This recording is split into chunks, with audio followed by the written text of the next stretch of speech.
Hello, नमस्कार दोस्तों। आज फिर से आ गए हैं आपके लिए साइंस के महत्वपूर्ण क्वेश्चन लेके। ये क्वेश्चन आपके आगामी परीक्षा डीएलएड के लिए एवं जो भी आगामी परीक्षा है उसके लिए महत्वपूर्ण होगा।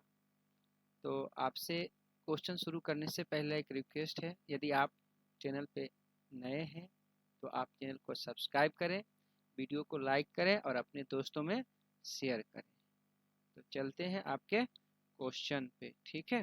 देखिए पहला क्वेश्चन आपका क्या है, ऑटोमोबाइल। पहला क्वेश्चन आपका क्या है, पहला क्वेश्चन आपका है, देखिए क्या है, ऑटोमोबाइल इंजन में निम्नलिखित में से कौन जमारोधी की तरह प्रयुक्त होता है। ठीक है, तो देखिए आपको बता दें कि ऑटोमोबाइल का मतलब क्या होता है। ऑटोमोबाइल होता है कि इंजन, यानी किसी भी गाड़ी में, कोई भी गाड़ी को ऑटोमोबाइल बोला जाता है। तो गाड़ी में जो होता है, गाड़ी में हम लोग इंजन लगाते हैं, गाड़ी में इंजन लगाते हैं तो इंजन को गर्म होता है, इसको ठंडा करने के लिए आपको पता है कार के आगे में क्या लगा रहा था, एक रेडिएटर लगा रहा था ऐसे करके। ठीक है, यहाँ पे ऐसे करके क्या होता है, रेडिएटर होता है, इसमें हम लोग क्या करते हैं, यहाँ पे ऐसे करके पानी डालते हैं तो इससे क्या होता है, इसमें एक पंखा होता है जिससे इंजन हमारा क्या होता है, ठंडा होते रहता है। इंजन क्या होता है, ठंडा होते रहता है।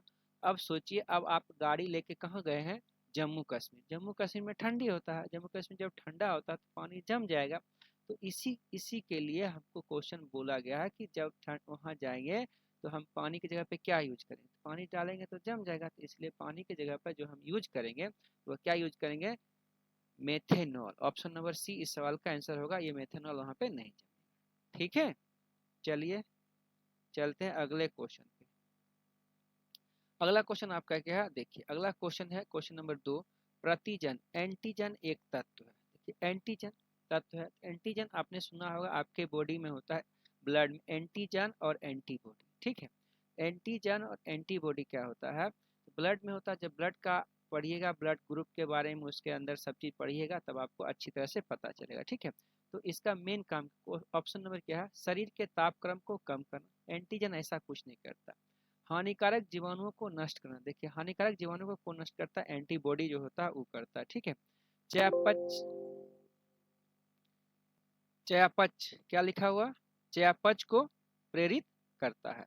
तो चयापच को प्रेरित करता है, इसका मतलब हुआ कि आपके बॉडी में जो भी कार्य होता है, जैसे खाना खाते हैं वो पचता है, ठीक है, ब्लड सर्कुलेशन होता है, और भी बॉडी के अंदर बहुत सा काम होता है, तो वह जो क्रिया होता है उसको चयापच क्रिया कहते हैं।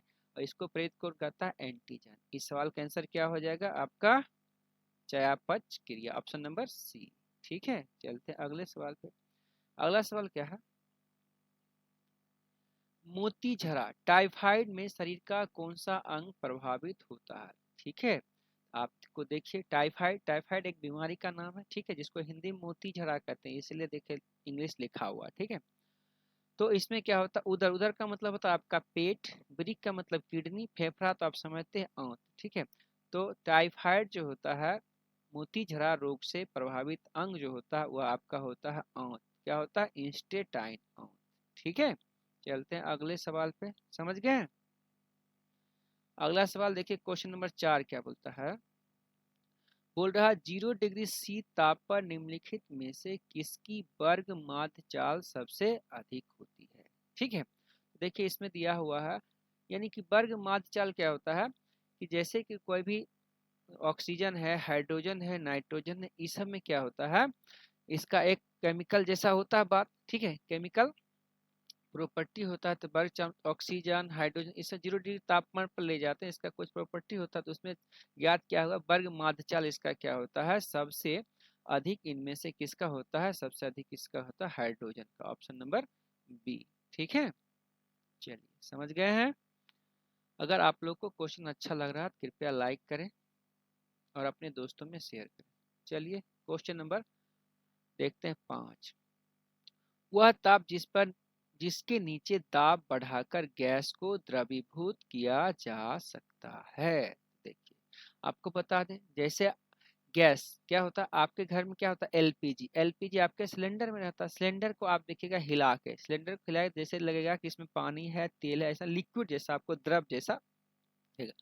जब उसको खोलते हैं गैस, यानी कि गैस को क्या किया जाता है, एक निश्चित तापमान दबाव दिया जाता है, जिससे वो क्या होता है लिक्विड में कन्वर्ट हो जाता है। तो उसने क्या पूछा, वह ताप जिसके नीचे दाब बढ़ाकर गैस को द्रवीभूत किया जाता है। यानी एक टेम्परेचर होता है, तो उस टेम्परेचर का नाम होता है कृतिक ताप। ठीक है, क्या नाम होता है, कृतिक ताप पर लाके जब दाब बढ़ाएंगे तो क्या होगा, लिक्विड में परिवर्तित हो जाएगा। ठीक है, अगला क्वेश्चन, अगला क्वेश्चन है, डूबते हुए सूरज का रंग लाल किसके कारण होता है। ठीक है, आपको बता दें, आपको कोई भी बात पूछा जिसमें रंग की बात करें, देखिए डूबते हुए सूरज का रंग लाल, आकाश का रंग नीला, ठीक है, ऐसे आपको रंग वाला बात अगर बोल दे ज्यादा से ज्यादा, ठीक है, अधिकतर क्वेश्चन का सवाल का आंसर क्या होता है, परकिरणन। क्या होता है, परकिरणन। अपवर्तन आपको पता ही है, परावर्तन आपको पता ही है, विवर्तन आपको पता ही है। ठीक है, तो इस सवाल का आंसर क्या हो जाएगा, ऑप्शन नंबर सी। ठीक है, चलते हैं अगले पे। अगला क्या है, स्टार्च को माल्टोज में परिवर्तित करने वाला एंजाइम है। ठीक है, स्टार्च को माल्टोज में परिवर्तित करने वाला एंजाइम, देखिए जाइमेज है, एमाइलेज है, माल्टोज है, इन्वर्ट। देखिए माल्टोज यहाँ पे खुद है नहीं, स्टार्च। स्टार्च का मतलब आप समझते हैं, आपको पता होगा। ठीक है, जब हम चावल खाते हैं, चावल में क्या होता है, स्टार्च होता है। आलू में क्या होता है, स्टार्च होता है। ठीक है, पौधे पौधे क्या करता है, स्टार्च जमा करके रखते हैं। ठीक है, अपना भोजन के रूप में क्या रखते हैं, स्टार्च रखते हैं। ठीक है, जब हम स्टार्च खाते हैं, स्टार्च परिवर्तित होता है मट। स्टार्च भी क्या है, एक ग्लूकोज, मतलब ग्लूकोज ही है। ठीक है, माल्टोज भी क्या है, मतलब शुगर है, सॉरी शुगर, ग्लूकोज बोल दिया, मतलब शुगर, यह भी एक शुगर, यह भी एक शुगर है। तो स्टार्च जब हम खाते हैं तो उसको माल्टोज में परिवर्तित करता है, तो इसका नाम क्या होता है, एमाइलेज। क्या नाम होता है, एमाइलेज। ठीक है, हो गया। चलिए अगले क्वेश्चन चलते हैं। टेलीफोन के तारों में होकर, क्वेश्चन है, टेलीफोन के तारों में होकर संचित होने वाले ऊर्जा। ठीक है, देखिए आजकल तो आपके पास मोबाइल होगा, लेकिन मोबाइल भी क्या होता है, मोबाइल भी चलता है तार से, टावर से टावर, तार से जुड़ा रहता है। ठीक है, तो मोबाइल से पहले टेलीफोन था, तो तार, जो क्वेश्चन बोला टेलीफोन के तार से होकर संचित ऊर्जा। आप जब भी देखते हैं तार से, देखिए ध्वनि ऊर्जा, ध्वनि ऊर्जा सीधे सीधी तार से नहीं जाता। ठीक है, यांत्रिक ऊर्जा भी नहीं होगा, रेडियो ऊर्जा, विद्युत ऊर्जा। देखिए जब भी आप तार जोड़ते हैं तो उसमें जो ऊर्जा जाता है, चाहे टेलीफोन का कुछ ऊर्जा जाता है, तो किस में जाता है, वह ऊर्जा विद्युत ऊर्जा होता है। टेलीफोन के तार में जो ऊर्जा होता है वो कैसा होता है, विद्युत ऊर्जा। ठीक है, चलिए अगले क्वेश्चन, शुष्क सेल। ठीक है, तो देखिए शुष्क सेल यानी कि इसको अंग्रेजी में बोलेंगे ड्राई सेल। ठीक है, तो ड्राई सेल क्या होता है, जैसे आपने आपके घर में देखा होगा, जैसे कि घड़ी होती है। ठीक है, घड़ी में जो आप सेल लगाते हो क्या होता है, सूखा सेल होता है। तो वैसे ही जो भी सेल खरीदते हैं उस प्रकार उसको बोलते हैं प्राइमरी सेल, उसको क्या बोलते हैं, प्राइमरी सेल। ठीक है, एक होता है द्वितीयक सेल। द्वितीयक सेल का मतलब होता है ऐसा सेल, देखिए प्राइमरी सेल जो आपने देखा उसको एक बार लगाते होंगे और चार्ज खत्म तो फेंक देते होंगे, लेकिन दूसरा जो सेल होता है उसको एक बार खत्म होता है फिर दोबारा उसको चार्ज करते हैं। ठीक है, तो इसी प्रकार का सेल होता है। तो इस सवाल का आंसर क्या होगा, प्राथमिक सेल। शुष्क सेल कैसा होता है, प्राथमिक, जो दोबारा चार्ज नहीं होता है। ठीक है, चलिए अगले क्वेश्चन, क्वेश्चन नंबर 10। ठीक है, क्वेश्चन नंबर 10 क्या है, जैविक जगत में, क्वेश्चन नंबर 10 है, जैविक जगत में होने वाले कार्य, गुण और पद्धति का अध्ययन इस ज्ञान का मशीनी जगत में उपयोग करने को क्या कहते हैं। ठीक है, इस ज्ञान को मशीनी जगत में उपयोग करने को क्या कहते हैं। ऑप्शन, ऑप्शन जो ए है आपका, ऑप्शन नंबर ए क्या है, बायोनिक्स है। ऑप्शन नंबर ए क्या है आपका, बायोनिक्स है। ठीक है, ऑप्शन नंबर बी क्या है, बायोनोमिक्स है। ऑप्शन नंबर सी क्या है, बायोनोमी है। ऑप्शन नंबर डी क्या है, बायोमिट्री है। ठीक है, तो इस सवाल का आंसर हो जाएगा ऑप्शन नंबर ए, बायोनिक्स। क्या होगा इसका आंसर, क्या होगा, बायोनिक्स। ठीक है, चलते हैं अगले क्वेश्चन पे। देखिए क्वेश्चन नंबर 11 आपका क्या है, सेब के खाने योग्य भाग। जब आप सेब खाते हैं, ठीक है, सेब जो खाते हैं, सेब आप देखिएगा। ठीक है, कोई आपको ऐसा लगता होगा सेब फल है, सेब वास्तव में फल नहीं है, ठीक है। देखिए, भूर्ण कोश बोला, बीज पत्र बोला, रसदार थैलेमस बोला, बाह्य फल भित्ति। जैसे देखिए भूर्ण कोश, जैसे आप नारियल खाते हैं तो नारियल क्या होता है, नारियल का जो खाते हैं उसके अंदर क्या होता है, बीज जैसा होता है, मतलब उससे पौधा बन सकता है, उसको भूर्ण, नारियल का भूर्ण कोश खाते हैं। जैसे बीज पत्र, जैसे देखिए आप लोग किसी चीज का बीज, जैसे कि दाल खाते हैं, किसी चीज का दाल, तो क्या होता है, बीज पत्र उसका खाते हैं। दाल के ऊपर क्या होता है, पत्ती जैसे जब वो होता है, फटता है पत्ती जैसा, होता है उसको बीज पत्र बोलते हैं, ठीक है। वैसे ही जब आप लोग आम खाते हैं, मैंगो खाते हैं, तो मैंगो के बीज, बीज वाला भाग खाते हैं। देखिए एक तो गुठली होता है, उसके बीच में खाने वाला, उसके ऊपर छिलका होता है। मैंगो में क्या खाते हैं, बीज वाला, उसको बोलते हैं मध्य फल वृत्ति, ठीक है। लेकिन इसमें सेब में क्या खाते हैं आप, रसदार थैलेमस खाते हैं। क्या खाते हैं, रसदार थैलेमस, ठीक है। चलिए अगले क्वेश्चन पे चलते हैं। अगला क्वेश्चन क्या है, एक वर्णांध व्यक्ति में किस रंग की पहचान करने की क्षमता नहीं होती, ठीक है। देखिए वर्णांध व्यक्ति का मतलब क्या होता है, वर्णांध व्यक्ति का मतलब होता है ऐसा व्यक्ति जिसके आंख में कुछ प्रॉब्लम है। और आपको बता दे, वर्णांध जिसको अंग्रेजी में कलर ब्लाइंडनेस बोलते हैं, यह एक क्या होता है, अनुवांशिक रोग, यह ठीक नहीं होता, ठीक है। यानी उसके आंख में प्रॉब्लम आ जाता है, वह व्यक्ति को हरा और लाल, हरा और लाल कलर की पहचान करने में मुश्किल होता है। आपको बता दें, किसी भी व्यक्ति को रेलवे में अगर जॉब होता है, रेलवे में जॉब एलपी के लिए होता है, या फिर क्या होता है स्टेशन मास्टर, या फिर यानी रेलवे में कोई भी अगर जॉब होता है, उसका आंख में सबसे ज्यादा ये टेस्ट किया जाता है। क्या टेस्ट किया जाता है, जिसको वर्ण अंधता भी है, मैंने लाल हरा रंग का यूज देख नहीं पहचान सकता, क्योंकि आपको पता है रेलवे में क्या होता है, लाल रंग से गाड़ी रुकती है और हरे रंग से गाड़ी चलती है, तो सिग्नल नहीं दिखेगा तो खतरा हो जाएगा, इसलिए सबसे ज्यादा इसका चेक होता है। ओके, समझ गए। चलिए अगले क्वेश्चन चलते हैं। क्वेश्चन क्या है, आयरन की वस्तुओं पर लगने वाले जंग क्या है। आयरन का मतलब क्या होता है, लोहा। लोहा का कोई भी चीज रहता है आपके घर में, जब रहता है उसमें क्या हो जाता है, जंग लग जाता है। उसके घर में क्या होता है, उसके ऊपर क्या होता है, जंग लगता है। तो वही बोलता है जंग जो होता है वो क्या होता है। देखिए ferric sulphate, ferric chloride, ferrous chloride. देखिए आपको बता दें, अगर बोला जाए किसी चीज पर जंग लगने के लिए क्या जरूरत है, तो आपको पता है कहीं छोड़ दिया तो हवा में नमी, पानी, ये सब आएगा। तो पानी वाला बात क्या होता है, वह होता है हाइड्रोजन। हाइड्रोजन और वाटर मिलता है तब क्या बनता है, हाइड्रोजन ऑक्सीजन मिलता है तब पानी मिलता है, इसलिए हाइड्रो वाला बात होगा। इसमें क्या है, देखिए हाइड्रो यहाँ पर नहीं है, तो क्या है, फेरस और फेरिक हाइड्रोक्साइड। देखिए ऑप्शन नंबर डी में आपका फेरस और फेरिक ऑक्साइड, फेरस और फेरिक हाइड्रोक्साइड का मिश्रण, ठीक है, समझे। इस सवाल का आंसर क्या होगा, फेरस और फेरिक हाइड्रोक्साइड का मिश्रण, ठीक है। चलिए चलते हैं अगले क्वेश्चन पे। निम्नलिखित में से कौन सी ग्रीन हाउस गैस नहीं है, ग्रीन हाउस गैस नहीं है, ठीक है। तो ग्रीन हाउस गैस आपको पिछले क्वेश्चन में भी आया था, पिछले वीडियो में आपने ग्रीन हाउस की बात किया था। ग्रीन हाउस गैस क्या होता है, गैस ऐसा होता है जो बढ़ते रहता है, तो यहाँ का पृथ्वी का तापमान क्या करता है, बढ़ा देता है, ठीक है। देखिए ग्रीन हाउस में मीथेन भी होता है, कार्बन डाइऑक्साइड भी होता है, नाइट्रस ऑक्साइड भी होता है। उसने क्या बोला है, नहीं है, उसने क्या बोला है, नहीं है, ठीक है। तो नहीं के लिए क्या होता है, argon, argon greenhouse gas नहीं होता, ठीक है। चलिए समझ गए हैं। अगला क्वेश्चन देखिए, अलग अलग अपोहन, डायलिसिस, ठीक है। देखिए इस डायलिसिस को समझिए, डायलिसिस का प्रयोग किया जाता है जब एक रोगी को गंभीर तकलीफ होती है, उसके नहीं, किसी रोगी को तकलीफ होगा, मतलब किसमें होगा, हृदय में होगा, जिगर में होगा, फेफड़ा में होगा, गुर्दा में होगा, ठीक है। ये डायलिसिस की प्रक्रिया आपको किसमें किया जाता है, आपके गुर्दे मतलब किडनी। आपने सुना होगा किस व्यक्ति का किडनी खराब हो गया, नहीं, किडनी का क्या काम होता है, आपके बॉडी में फिल्ट्रेशन करने का, ठीक है। आपके ब्लड में जो होता है खराब चीज, उसको क्या करता है, छानता है, यह किडनी का काम करता है। और उसमें अगर आपको खराब हो जाता है तो डायलिसिस मशीन लगाया जाता है, ठीक है। चलिए समझ गए। आगे,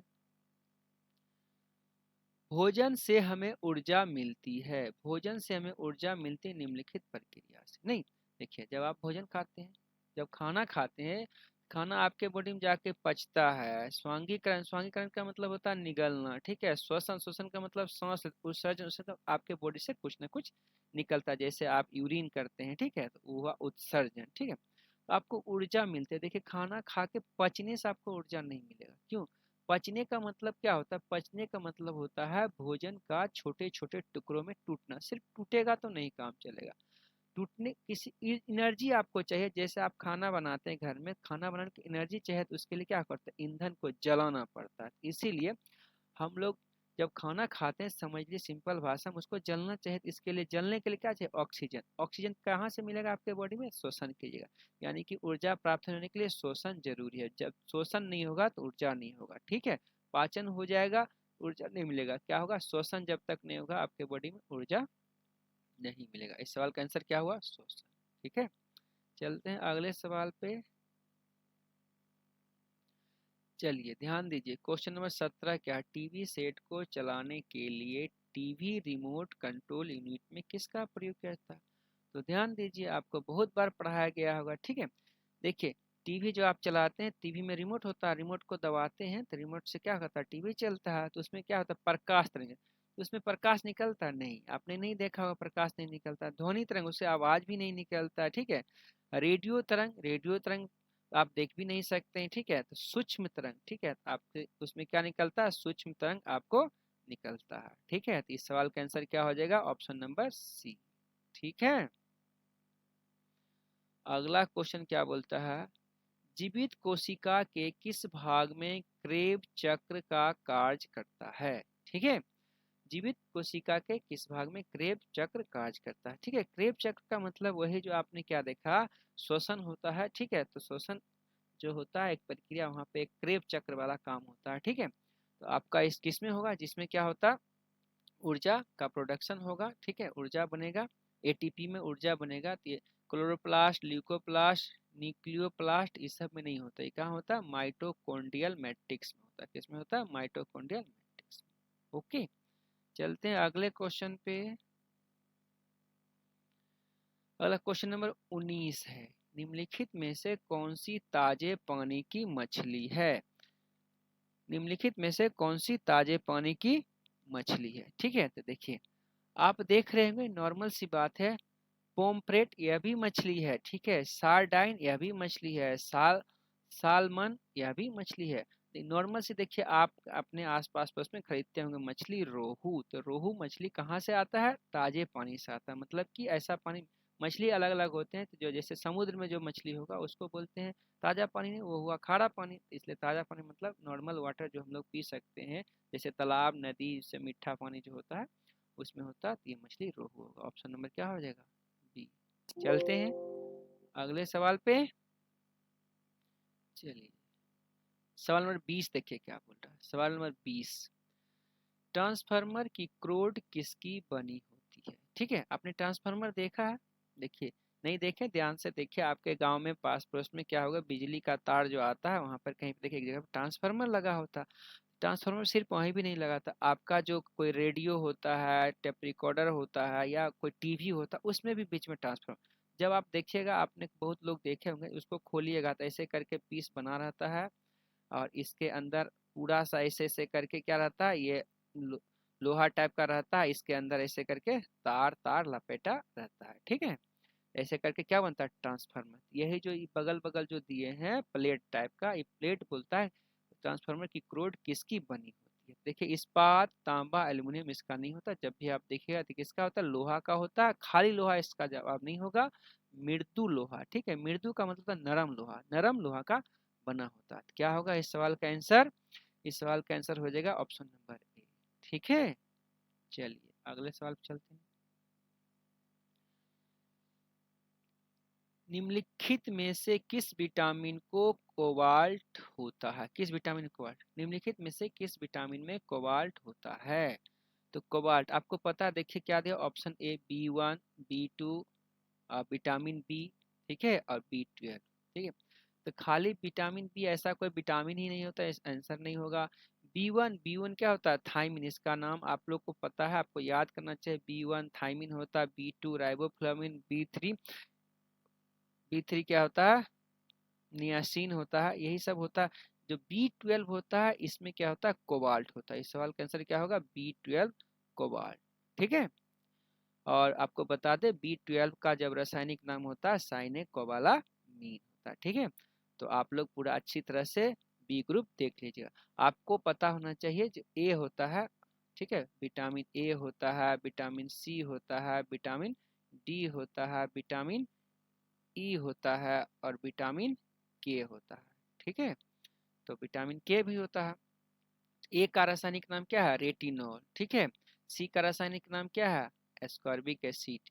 डी का रासायनिक नाम क्या है? कैल्सीफेरॉल। ई का रासायनिक नाम क्या है? टोकोफेरॉल। और के का रासायनिक नाम क्या है? फिलोक्विनोल, ठीक है। चलिए आगे चलते हैं। क्वेश्चन नंबर 22, केसर सेफ्रोन है सूखा नहीं। केसर आपने सुना होगा, दूध में डाल के केसर पीते हैं, ठीक है। किसी खाना उना में केसर डाला जाता है, ठीक है। तो केसर क्या होता है? केसर क्या होता है? फूल का पार्ट होता है। तो फूल का जो पार्ट होता है, ठीक है, केसर क्या होता है? फूल का पार्ट होता है। देखिए फूल का जो पार्ट होता है, तो फूल में आपने देखा होगा फूल का जो क्या होता है? पुरुष अंग होता है, ठीक है, फिर फीमेल प्रजनन अंग होता है। फूल के पूरे पार्ट को आप जब देखिएगा तो उसमें से आप फूल जो देखते हैं तो मान लेते हैं कि ऐसे करके एक फूल है, ठीक है, और इस फूल में आप देखते हैं ऐसे करके एक निकला हुआ है, ठीक है, पतला पतला सा, ठीक है। तो वही क्या होता है? वर्तिकाग्र, स्टाइल नहीं, फूल के बारे में पढ़ेगा तो स्टाइल, ठीक है। स्टिग्मा भी होता है, स्टाइल भी होता है। तो इस सवाल का आंसर क्या होगा? वर्तिकाग्र, ठीक है, क्या होगा? वर्तिकाग्र, समझ गए। चलिए आगे चलते हैं। क्वेश्चन नंबर 23, क्वेश्चन नंबर 23 क्या है? ठीक है, तेल फैलने से खराब हुई जगह को साफ करने के काम आने वाला और जेनेटिक अभियांत्रिकी द्वारा विकसित एक कुशल तेल पी जाने वाला सुपर बग किस प्रजाति? तो देखिए ध्यान दीजिए, जैसे आप तो देखते हैं कि आपके घर में चाहे किसी सामान पे तेल गिर जाता है नहीं, तो खराब हो जाता है। लेकिन आपके घर में तो छोटा छोटा सामान रहता है, मान लिया खराब हो गया फेंक देंगे या दूसरा खरीद लेंगे। लेकिन बहुत बड़ा, यानी कोई बहुत बड़ा फैक्ट्री हो, कुछ भी हो, जैसे कपड़े हो गया, ठीक है, तो कपड़ा का फैक्ट्री हो, वहां पे तेल गिर जाएगा, मान लेते हैं गलती से किसी आदमी से गिर जाया या किसी कारणवश तेल फैल गया, तो कपड़ा खराब हो जाएगा, करोड़ों का नुकसान हो जाएगा। तो अब उससे तेल साफ उतना फिर डिटर्जेंट लेके साफ करेंगे, ये करेंगे, बहुत मुश्किल है। उसके लिए वैज्ञानिकों ने क्या किया है? एक कीड़ा बनाया। क्या बनाया? देखिए सुपर बग, क्या बनाया है? Super bug. ये कीड़ा को वहां पे छोड़ देगा, जैसे आपने सुना तेल चट्टा, तेल चाट लेता है, तेल चट्टा तो नहीं, बट वहां पे, ठीक है, यहाँ पर तेल रहेगा खा लेता। तो ऐसे ही वैज्ञानिक ने बनाया। इसमें से बोल रहा है वह कौन सी प्रजाति? ऑर्थोबैक्टर, साइटोबैक्टर, सोडोमोनास। क्या होता है? सोडोमोनास। तो इस सवाल का आंसर क्या हो जाएगा? सोडोमोनास। अच्छी तरह से याद रखिएगा, ठीक है। चलते अगले क्वेश्चन पे। अगला क्वेश्चन आपका क्या है? क्वेश्चन नंबर 24, निम्नलिखित जानवरों पर विचार कीजिए, ठीक है। क्वेश्चन नंबर 24, निम्नलिखित जानवरों पर विचार कीजिए। क्या बोल रहा है? चमगादड़, मेढक, शाही और सांप। बोलता है इनमें से पोइक्लोथर्मिक जानवर क्या है? ठीक है, पोइक्लोथर्मिक जानवर क्या है? ठीक है, तो पोइक्लोथर्मिक देखिए क्या है? शाही और सांप। क्या है? इस सवाल का आंसर क्या है? शाही और सांप है। 3 नंबर और 4 नंबर ऑप्शन नंबर, ठीक है, 3 नंबर 4 नंबर, यानी कि 2 और 4। हाँ, मेढक, हाँ देखिए, मेढक और सांप, ठीक है, इसको क्या कहते हैं? पोइक्लोथर्मिक। इसका मतलब क्या होता है कि इसका बॉडी का टेम्परेचर क्या होता है? अपने हिसाब से बदलता रहता है। जैसे मेढक देखिए पानी में रहेगा तब ठंडा पानी में भी रह लेता है, ठीक है, इसके हिसाब से, इसीलिए इसको पोइक्लोथर्मिक कहा गया, ठीक है। तो इस सवाल का आंसर क्या होगा? सवाल नंबर 2 और 4 किस में है? बी नंबर में है। किस में है? बी नंबर में है। तो इस सवाल का आंसर क्या हो जाएगा? बी, ठीक है। चलिए अगले सवाल पर चलते हैं। अगला सवाल क्या है? एक व्यक्ति का भार लिफ्ट में अपने भार के दुगुना होता है, इस दशा में उसका त्वरण क्या? ठीक है, देखिए सबसे पहले आपको पता होना चाहिए कि लिफ्ट में हम लोग जब चढ़ते हैं तो लिफ्ट क्या होता है? ऊपर जाता है। लिफ्ट क्या होता है? एक बार ऊपर जाता है, फिर कुछ देर के बाद हमको नीचे आना होता है। तो जब लिफ्ट ऊपर जाए नीचे, तो नॉर्मल से ऊपर जाता है तो कुछ नहीं प्रॉब्लम होता है, नॉर्मल से नीचे आता है कुछ नहीं। जैसे ही जी का जो मान होता है उससे ज़्यादा या कम होगा तब आपको क्या होगा, आपके भार में कमी या वृद्धि होगी। जब ऊपर जाएगा तो आपके भार में वृद्धि होगी, नीचे आएगा आपके भार में कमी होगा, यानी कुछ त्वरण एक्स्ट्रा होगा। इस समय बोला सीधे सीधे दुगुना हो रहा है, नॉर्मल जी से जाएगा तो कुछ नहीं होगा, जी एक और जी त्वरण आ जाएगा, तो इसलिए इस सवाल का आंसर क्या होगा, बढ़ गया है तो ऊपर की ओर जाएगा, तो जी ऊर्ध्वाधर ऊपर की ओर जाएगा। इस सवाल का आंसर क्या होगा, ठीक है। चलिए, तो आपका 25 क्वेश्चन कंप्लीट हुआ। Thank you for watching.